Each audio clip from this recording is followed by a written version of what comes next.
berikan kepada kita. Cuma kita pun tak nak melihat saja kebaikan-kebaikan daripada Allah. Kami kepada orang yang ahlillah, kepada orang-orang yang mana ingin mencari kebaikan daripada Allah, maka genap tempat itu ada kebaikan daripada Allah Ta'ala kat atas diri dia. Sebab tu kita syukur pada Allah Subhanahu Wa Ta'ala sentiasa buat baik pada kita.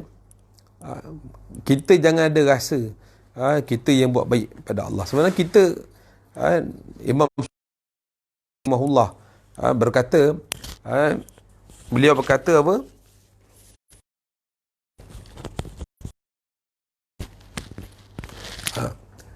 Beliau berkata, selama ini aku mencari, selama ini aku berusaha untuk mencintai Allah. Imam Syafi'i ni kan wali Allah kan, Syekh dalam bidang tasawuf. Beliau kata, selama ini aku cuba berusaha untuk menyintai Allah, tetapi setelah beberapa lama aku perhatikan bahawa selama ini Allah mencintai aku, iaitu mencintainya dengan apa? Dengan diberikan taufik dan hidayah untuk beramal, untuk solat, untuk bersedekah, haji, belajar ilmu dan sebagainya. Kalau tanpa bantuan Allah ini, adakah kita mampu nak solat? Adakah tanpa bantuan Allah ini kita mampu nak ucap subhanallah? Allah ini kita sekarang mampu duduk depan smartphone kita untuk dengar kuliah. Masya Allah, ini semua kebaikan daripada Allah. Hatta ada orang yang dah bunuh 99 orang, timbul perasaan nak buat baik, itu pun datang daripada Allah. Allah yang cetuskan untuk datang ke buat kebaikan. Ada satu kisah, baru ni bulan Maulid, ini kan bulan Maulid. Bulan Maulid, ada satu orang tu minta saya baca tentang masalah tawassul. Jadi dalam satu kisah Nabi Musa AS, berlaku zaman Nabi Musa itu berlaku kemarau. Kemarau yang berpanjangan, banyak binatang-binatang terkorban, banyak tanaman-tanaman tak menjadi dan sebagainya. Kemudian Nabi Musa berdoa pada Allah, wahai Allah, turunkanlah hujan. Maka tidak juga turun hujan. Maka Nabi Musa AS pun panggil semua umat baginda, datang satu tempat, kumpul dan berdoa pada Allah. Berdoa, ya Allah, turunkanlah hujan, ya Allah, bantulah kami, ya Allah, sebagainya. Dan Nabi Musa pun kata, wahai Allah, bijahi Sayyidina Rasulillah, bijahi Sayyidina Muhammad, kalaulah ya Allah, kalaulah kedudukan aku ni rendah, kalaulah doa aku ini tidak dikabulkan kerana rendahnya kedudukanku, maka kabulkanlah doa aku, ya Allah, dengan nama Muhammad sallallahu alaihi wasallam. Mendengarkan perkataan ini, maka Allah Ta'ala terus berkata kepada Nabi Musa, kata, wahai Musa, bukan kerana kedudukan, tetapi dalam jemaah engkau ni, dalam umat engkau ni, wahai Musa, ada satu orang yang berbuat dosa selama 40 tahun. Dan kerana dosanya itulah aku tak ampunkan dosa, aku tak turunkan hujan, aku tahan hujan. Maka Nabi Musa kata, wahai Allah, jadi apa perlu aku buat? Maka Allah Ta'ala kata, wahai Musa, bagi tu orang tersebut bahawa keluar daripada jemaah engkau, keluar daripada jemaah pada perhimpunan ini. Pada perhimpunan ini dia pun dirahmat, aku turunkan.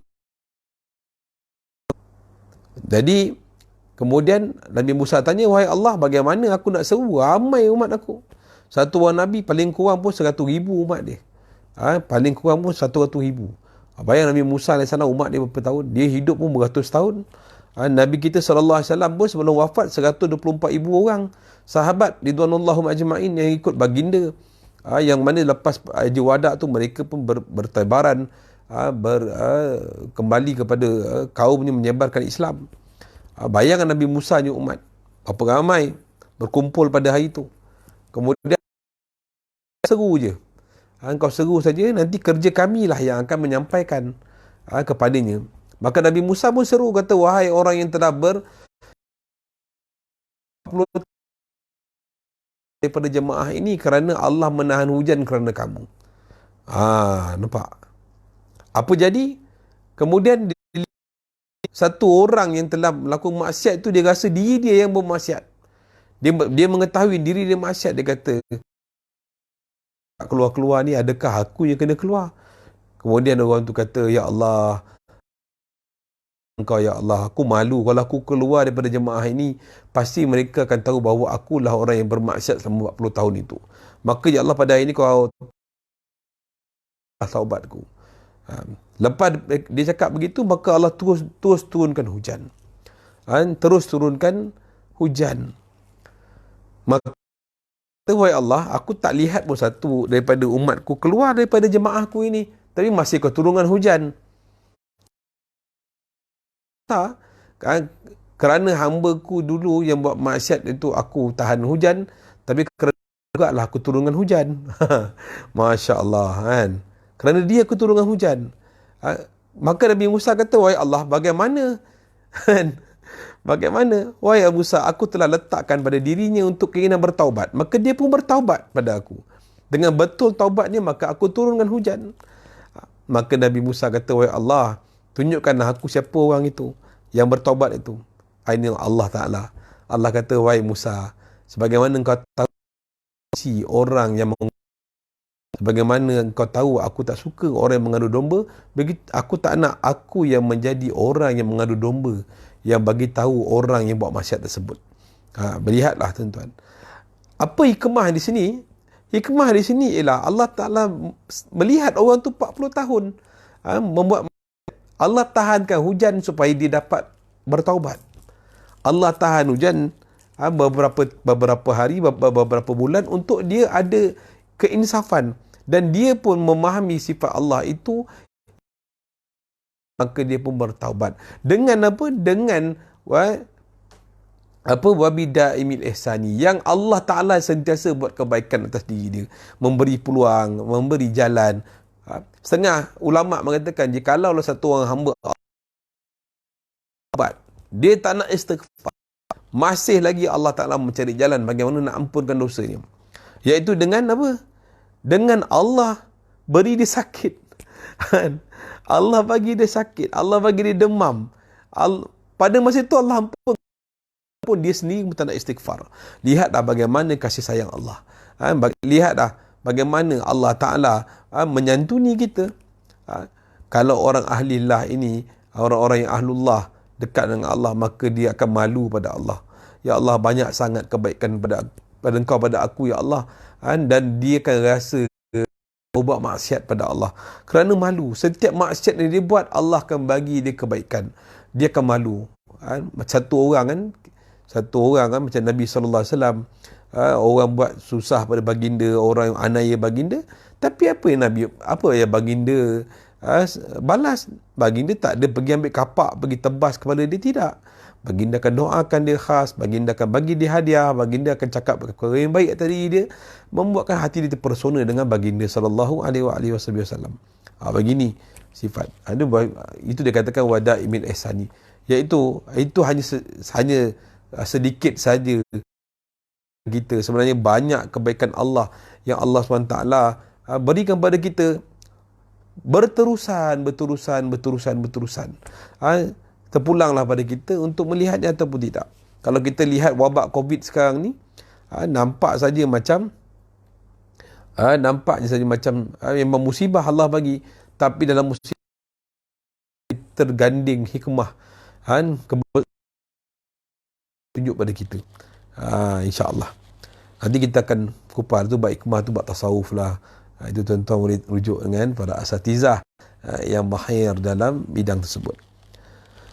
Kemudian pada bait kedua, falhamdulillahil qadimil awwali al-akhiril baqi bila tahawuli, iaitu maka segala puji bagi Allah Ta'ala yang qadim, yang awal. Falhamdulillahil qadimil awwali, segala puji bagi Allah.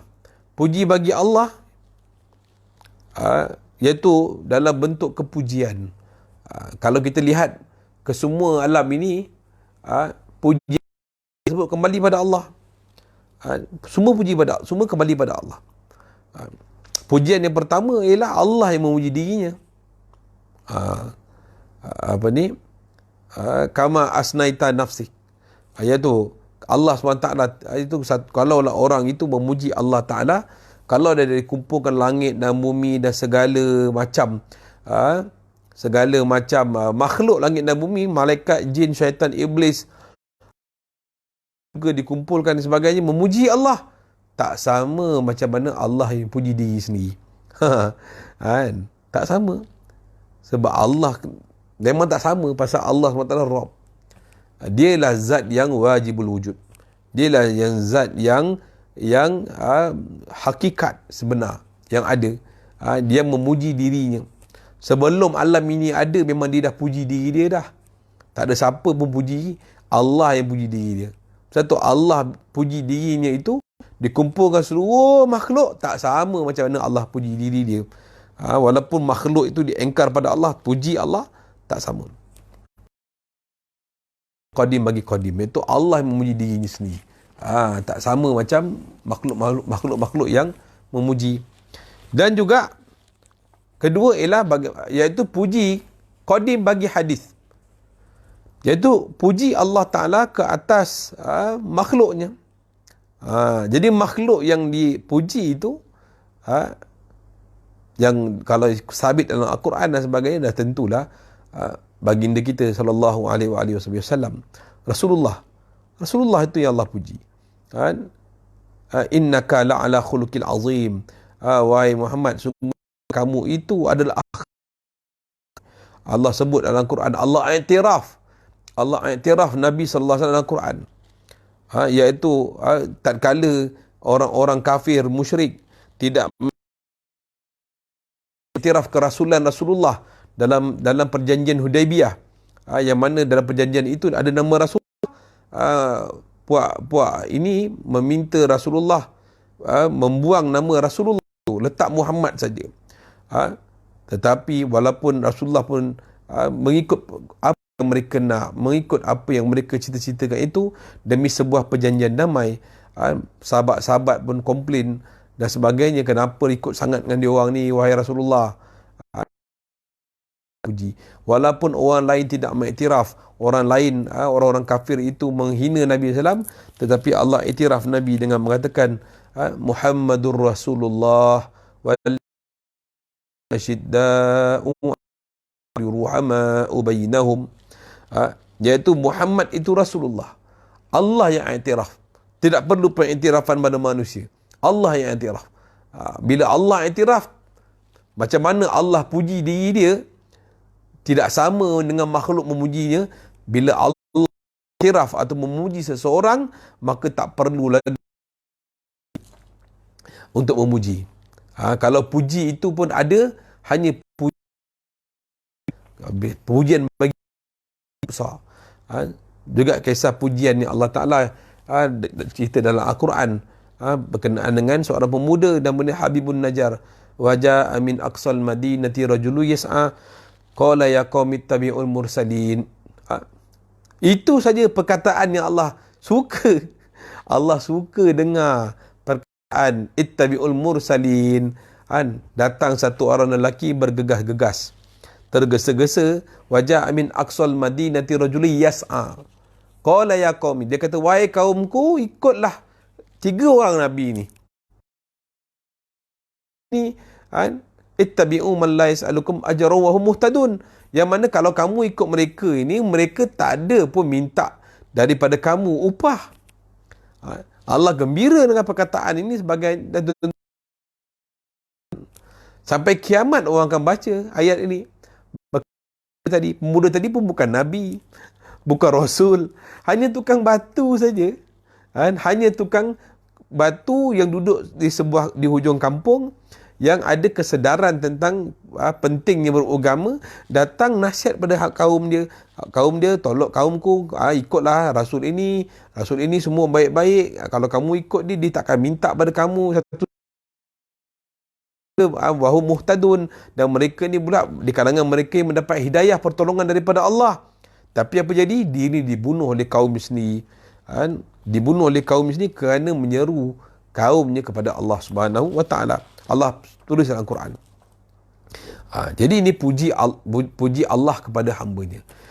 Kemudian puji hadis pada Allah, iaitu puji makhluk kepada zat, puji makhluk kepada Allah Subhanahu wa taala, iaitu memang kita memuji Allah kerana Allah lah yang membuat kebaikan tadi kita, yang memberi kebaikan demi kebaikan tadi kita sehingga sekarang. Allah yang beri kebaikan dan memang layaklah Allah puji. Memang kita akan selalu kita puji, kita alhamdulillahirabbil alamin. Wassalatu wassalamu ala asyrafil anbiya wal mursalin. Ya Allah, segala puji bagimu ya Allah. Dan kita puji bagi Allah. Dan kalau kita sakit pun orang datang tanya kita, abang sihat tak? Sihat. Itu tanda pujian pada Allah kerana memahami kurniaan-kurniaan yang Allah beri pada kita. Kesihatan. Dan kalau kita ditimpa musibah pun, memang kebaikan Allah masih ada lagi atas diri kita, iaitu dengan musibah tadi Allah meningkatkan darjat kita sebagai hamba Allah Subhanahu wa taala. Dan lagi itu puji makhluk pada Allah. Itu kalau cerita panjang pun kita pun tahu. Kita selalu puji Allah. Lepas makan alhamdulillah, lepas buang air pun alhamdulillah. Dan lepas buang air, ghufranaka alhamdulillahillazi azhab. Segala puji bagi Allah, lepaskan daku daripada azab, menahan sakit perut. Masuk masjid, masuk dalam kereta, subhanallazi atau alhamdulillahillazi, subhanallazi, apa doa naik kenderaan, pun kita puji Allah. Lepas makan kenyang, puji Allah, alhamdulillahillazi at'amana wa saqana wa ja'alana minal muslimin. Lagi apa lagi? Doa yang menunjukkan tanda pujian kepada Allah. Pujian kita pada zat Allah Ta'ala yang beri kepada kita kebaikan demi kebaikan dan kebaikan dan kebaikan dan kebaikan dan kebaikan terus kepada Allah. Pasal tu perlu kita mendalami dan mempelajari ilmu-ilmu tasawuf, supaya kita memahami kebaikan-kebaikan yang Allah SWT kepada kita. Allah, Masjid Karyah pun dah kata dah masuk isyak dah. InsyaAllah tuan-tuan perempuan dekat Allah SWT, kita sambung balik nanti pada bulan 8 pada bait yang kedua, iaitu Al-Qadimul Awal. Ini panjang sikit lah, memang perlu kita tangguhkan untuk sambung pada bulan 8 insyaAllah. Nanti kita tengok kalau Masjid Karyah kata sambung lagi pada masa terdekat, kita sambung juga. Jadi apa yang baik, tak baik tak kelamaan di saya sendiri. Kita sudah baca kita tentang kifarah dan suratul Asr. Subhanallah bihamdihi, subhanakallahumma bihamdika, asyhadu an la ilaha illa anta, astaghfiruka wa atubu ilaih. Subhana rabbika rabbil izzati amma yasifun, wa salamun alal mursalin, walhamdulillahi rabbil alamin. Innal insana lafi khusr illa alladhina amanu wa amilus solihat wa tawassaw bis sabr. Sadaqallahu.